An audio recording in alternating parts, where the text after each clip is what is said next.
బచ్చలమల్లి మన అల్లరి నరేష్ అన్న అండ్ అమృత అయ్యర్ వీళ్ళిద్దరూ లీడ్ యాక్టర్స్గా వచ్చిన ఈ మూవీని ప్రజెంట్ అయితే పాపులర్ ఓటీటీ ప్లాట్ఫామ్ అయినటువంటి అమెజాన్ ప్రైమ్ వీడియోలో స్ట్రీమ్ చేస్తున్నారండి. అయితే ఇప్పుడు ఈ మూవీ ఎలా ఉంది అనే విషయానికి వచ్చేసినట్లయితే మూవీ అయితే పర్లేదండి, బాగానే ఉంది. అండ్ ఇప్పుడు ఈ మూవీలో నాకు కనిపించిన ప్లస్ పాయింట్స్ ఏంటంటే దీని డైరెక్టర్ సుబ్బు గారు ఎంచుకున్న పాయింట్ కొత్తదేం కాకపోయినా సరే దాని ఎగ్జిక్యూషన్ మాత్రం చాలా బాగుంది. అలాగే బచ్చలమల్లి అనే క్యారెక్టర్ని అండ్ ఆ క్యారెక్టర్ యొక్క వరస్ట్ బిహేవియర్ని కూడా ఇందులో చాలా బాగా చూపించారన్నమాట.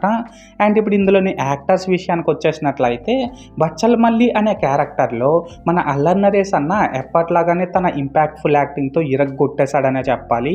ఎస్పెషల్లీ ఎమోషనల్ సీన్స్లో తన పెర్ఫార్మెన్స్ మాత్రం సూపర్ ఉందన్నమాట. ఇంకా ఇందులో మిగతా యాక్టర్స్ అందరూ కూడా పర్లేదు, వాళ్ళ క్యారెక్టర్స్కి తగ్గట్టు వాళ్ళు డీసెంట్గానే పెర్ఫార్మ్ చేశారు. దీనికి తోడు ఇందులో కొన్ని డైలాగ్స్ అండ్ ఫైట్ సీక్వెన్సెస్ కూడా సూపర్ ఉన్నాయి. అండ్ ఇందులో సాంగ్స్ అండ్ బీజిఎం కూడా పర్లేదు, బాగానే ఉన్నాయి.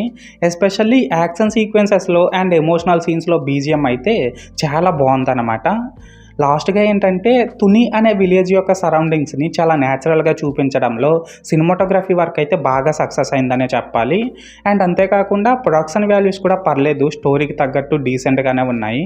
అండ్ ఇప్పుడు ఈ మూవీలో నాకు కనిపించిన మైనస్ పాయింట్స్ విషయానికి వచ్చినట్లయితే గైస్, దీని డైరెక్టర్ సుబ్బు గారు ఎంచుకున్న స్టోరీనే అవుట్డేటెడ్ స్టోరీ కావడం వల్ల మూవీ అయితే అక్కడక్కడ సాగదీస్తున్న ఫీలింగ్ అయితే కంపల్సరీగా కలుగుతుంది మనకి.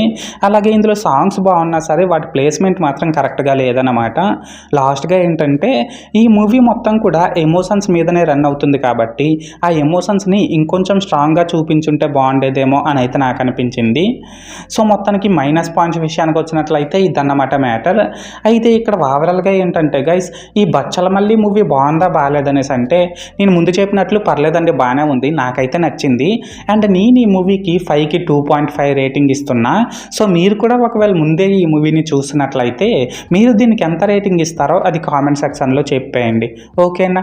This is Lokesh signing out. జై హింద్.